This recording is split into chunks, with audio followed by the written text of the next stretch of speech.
Remote work allows people from the outside of the world, from the other countries that are just developing their economies to work for companies and get to the point where they can grow professionally and personally, and then move to new locations, travel the world, support their family, support themselves.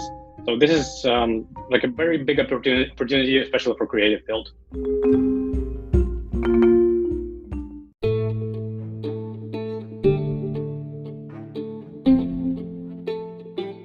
Hey everyone, thanks for tuning into Notes of Design. On this episode, we have Alex Dovhyi to support our mission, spread knowledge, and knowledge should not be hidden behind paywalls. Alex is an artist and he is a senior product designer at Mokria. He is also a YouTuber and author. As a mentor as well, he's spreading design knowledge across since a long period.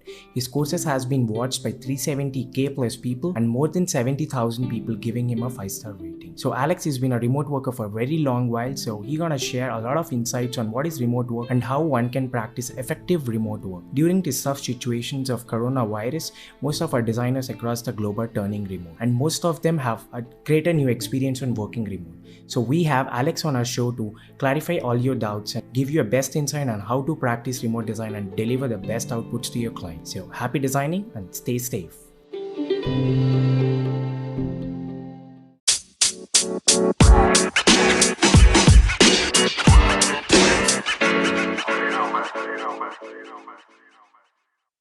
Hey Alex, welcome to Notes of Design.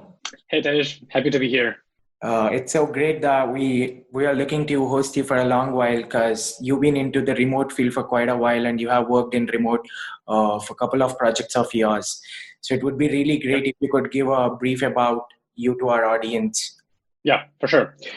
So speaking generally, I'm an artist enabling people to create. And I call myself an artist because it's much easier to do that instead of explaining to everyone my distributed work that I do. Generally, I'm a designer. Right now, I'm a senior product designer at a company called Mokria. It's a remote team of professionals in design industry. We have more than 100 people in the team working with the global brands like Google, Twitter. And at this stage, I'm helping out to support and maintain one of our clients' design systems. I started working remotely for, I believe, 7 years ago, and it was quite a fun how it started. So I got my first job in the office 2013. Yeah, 2013, and it was like a crap job when you're just doing what client says and not expanding your skills as a designer. And we also had a first baby coming, and after months that baby was born, I made a decision that changed my life. I quit the job. My wife was super scary about this. She didn't know what to do. Me though, also, like I didn't know what to do next, but I really understood that I don't want to work for somebody else like this anymore. So that's where I discovered freelancing and then the remote work. So this is how it started working for me. As I got more clients on freelance, I started going to more international clients, learning languages. So it helped me out as a designer, as a professional, growing as a person as well. That's great, Alex. So how different is freelance from the remote work? So generally, when you're freelancing, you get you have to get different clients. So you're getting client after client after client, project after project. And the remote work is generally like a regular work at office, but instead of going to the office, you're working from home or whatever place you choose. This allows you to, like, the difference between freelance is that you have a stable income source from one company, or maybe it can be multiple companies, but generally it's one.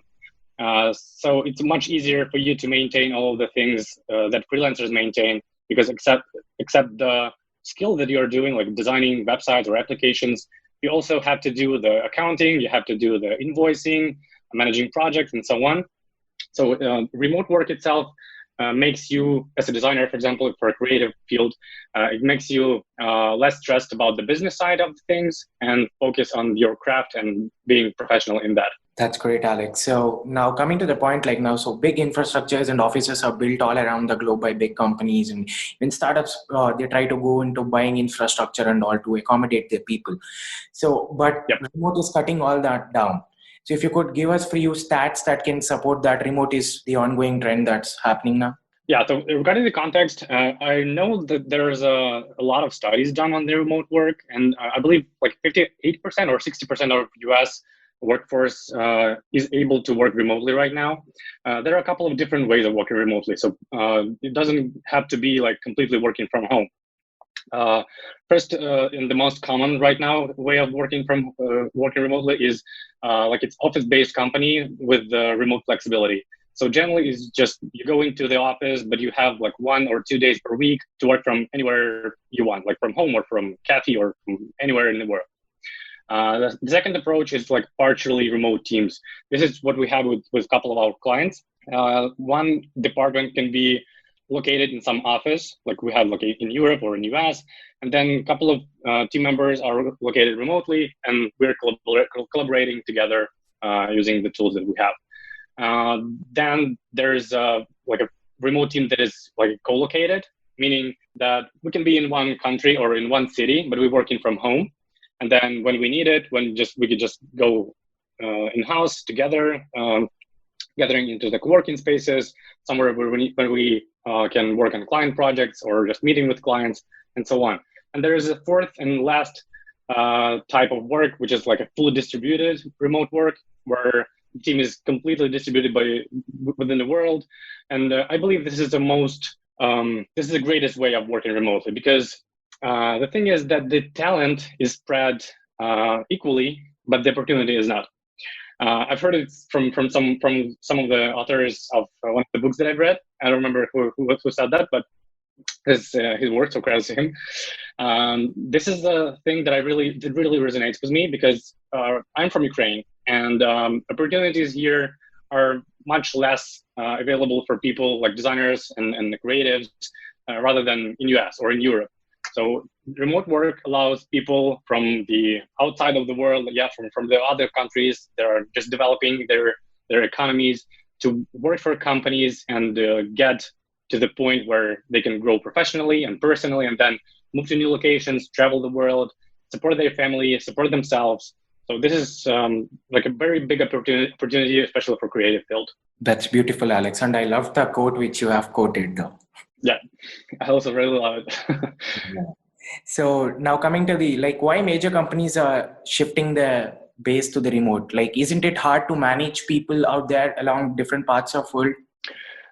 Sometimes it is, but there's a couple of things that companies need to consider before moving to remote. First, and I believe that's the most important thing, is the company's culture. Because as remote workers, we're spread around the world. We have our own goals, intentions, and dreams and skills, but we all can be tied together when we have a company's culture in mind. If we have similar goals that the company has, if we have the similar principles and life values that company shares. So when you get to the point, when you get to the company, to the team members who are sharing your view on the world or sharing your skills, they have a similar vision to the world and want to do the change to a similar direction. That's when you come together. Then when it's come together, and we can create something beautiful together. One of the greatest things that remote work gives us as creatives and as professionals is that we can be connecting with people we really want to work with, because they can be spread all around the world. And to handle all of this management, this is kind of like, first of all, is a culture, and the second one is a tool that you use. Right now there's plenty of tools that allows you to communicate as a team. Like we can use Slack, we can use Telegram, we can use other messaging applications. But the goal here is not maybe even the tool, but the way how you communicate. Because you have different time zones, because you have different locations, sometimes it's hard, for example, for me from Ukraine to work with clients with the US, because we have almost an 8 or up to 10 hours difference. So their morning is my late night. It's uncomfortable for me sometimes to do the meetings and so on. So there's a way of communicating with people, which is called asynchronous communication. This is something that remote companies work a lot about, but no one really explains what it is. And the difference between the asynchronous communication and just regular, which is synchronous communication, is that when you communicate synchronously, you ask a question and you expect the answer immediately. It's the way you talk to like we talk to each other right now. So you talk to a person, you expect to have the response immediately. Instead of communicating that way, asynchronous communication allows you to not expect the answer right away. So imagine yourself like an email, right? So you can email someone and you're not expecting the email come to you in a minute. You give the person time to think, respond, and then get the answer. So this is the kind of kind of communication relationship that we have in a team, which allows us to have more meaningful conversations. We're not talking like a junk topics. And this also allows you to document a lot.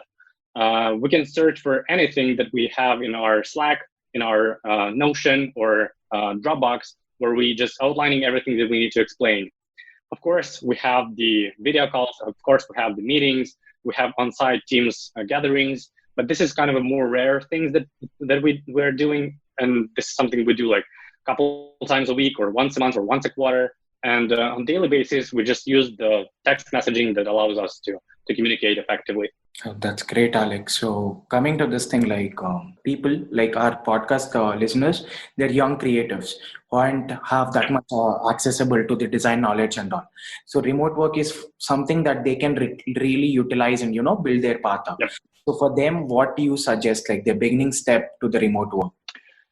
So the first steps that you need to consider when you're starting, like if you're looking for remote work, or if you're just like freelance is also remote work, but for different clients, right? So the first thing to look for, if you're looking for a company with a remote work, is looking for their culture. So how people communicate with each other, what are the values and goals of this company? So this is something that is really important because it works like long term for you. Where freelance is more of a short-term communication with clients, remote work itself is a long-term game where you need to be able to connect with people daily, talk to them, understand their situation, and be very patient to what they say and how you accept the critics, for example, in the creative world. So if you're looking for remote work, there are a couple of websites where you can just search for it. Like for freelancing, it's going to be like Upwork, Solid Gigs, something that is related to freelance platforms. What worked for me personally in my experience, it was LinkedIn, it was AngelList, the sites where people and startups and companies are listing their remote positions, and you're able to just browse through them, find what you really like, apply to that position, and get hired. The process usually gets a lot of time. Like my hiring process for Macria took almost 3 months. So it's not maybe that big for companies like Facebook or Google. Like I know that their processes can take up to a year, but for remote, it's still a big time frame because as a freelancer, as a remote worker, you need money right now. You need working right now, and you don't have 3 months to wait, right? So before moving to that, you need to have a plan to stick to.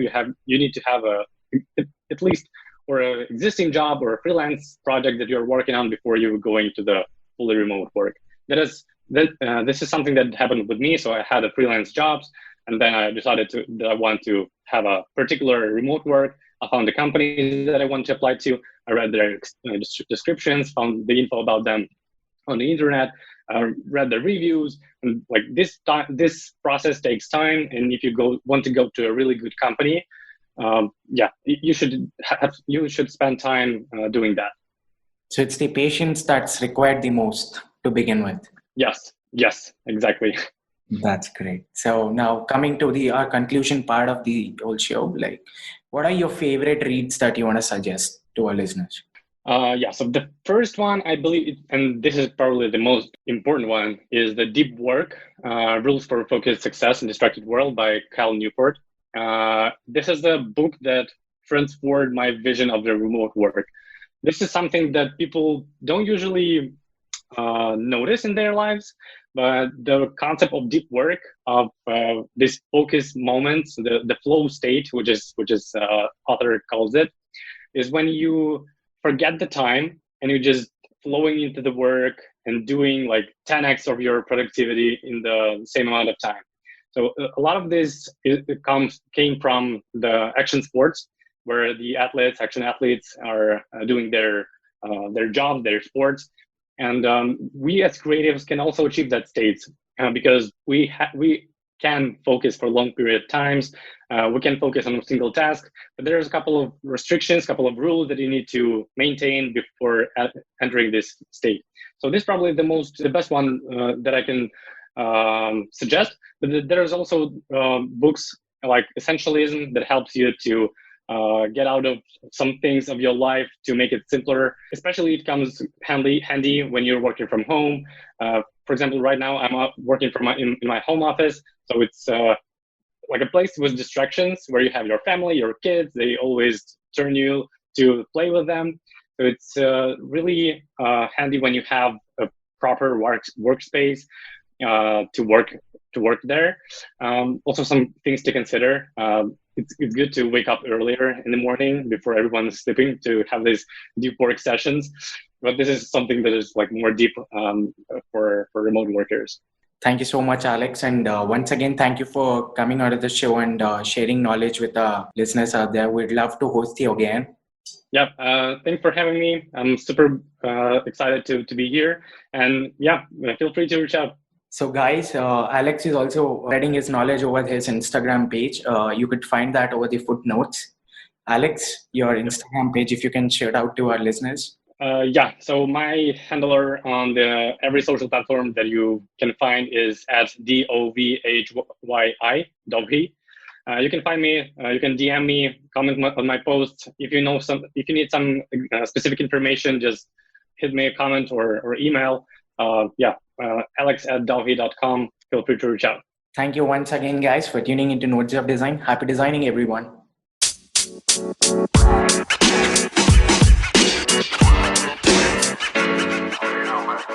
You know, man.